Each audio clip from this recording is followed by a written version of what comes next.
To conduct an analysis in ArcGIS, I'm obviously going to need ArcGIS, and there's several ways that I can get it. The first way is I can go to one of the engineering labs in the engineering complex and just log into one of their computers. So if I go to labs, I can see all of the labs that are listed here, and I could probably visit one of these labs. Probably this one here. I've been there before and they should have ArcGIS installed in that lab. Another way that I could do it, say it's really late at night, 4 a.m. in the morning, and I definitely don't want to go to the engineering complex to use the labs, they're probably locked up, is I can do virtual desktop.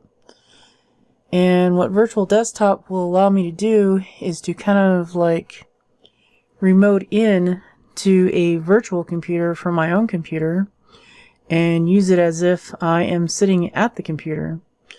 So the only way that I can use this off campus is I'll need to install the virtual private networking software, which I do have installed here. So I'm going to go ahead and log into that.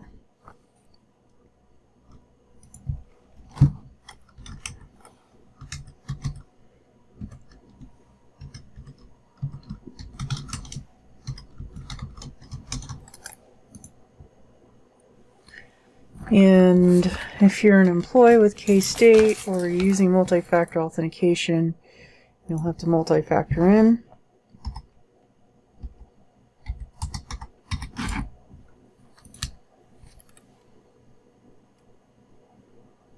And what this will do is allow me to connect to the K-State network through kind of like a private tunnel. Once I'm connected, I'll see my icon turn green. If you don't have virtual private networking software installed, you can click on, I believe there's a link here, this link here, which will take you to this page, which provides instructions on how to install virtual private networking. This can be pretty useful from working from home, because some of you may have noticed that you can't access articles unless you're from a campus IP address. And what this does, it'll put you on the K-State's virtual private network, which is a K-State IP address, and it'll give you access to some of those articles. So anyways, moving forward, the next thing I can do is click on this link here, and I'll have to log in again. And this will log me into the engineering servers. And I'm using my K-State EID information.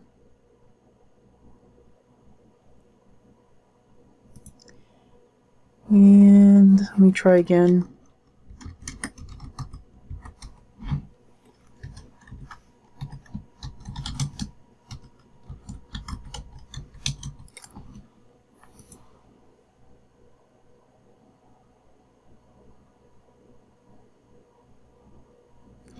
And you'll get something that looks like this. You can save it anywhere. I usually save it to my desktop. And you'll see it pop up here. All I have to do is just double click on it. And I'll choose connect. And then it'll ask me to log in with my password.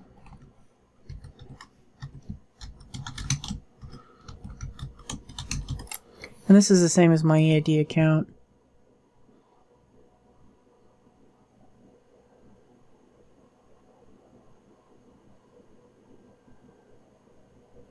And this can take a while depending upon your internet speed. So here I'll just click yes. And it'll eventually connect. It's going to be a little bit slow since I'm connecting to a virtual desktop through another virtual desktop.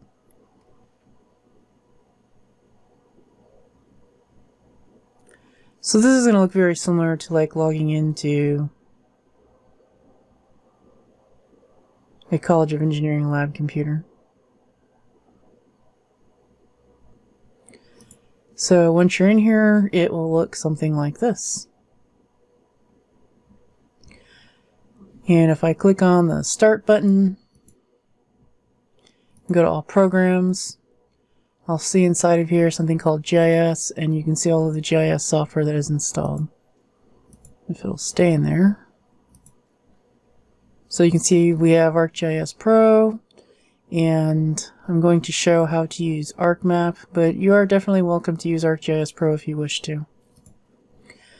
Another way to obtain the GIS software is to actually download it and install it onto your computer. And you can do this by going to this website, and down here it says download the ArcGIS software from the K-State Secure Servers.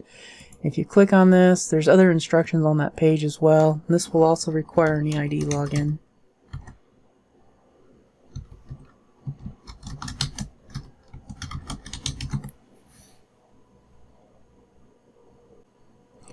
And once you get to here, you'll see a bunch of links.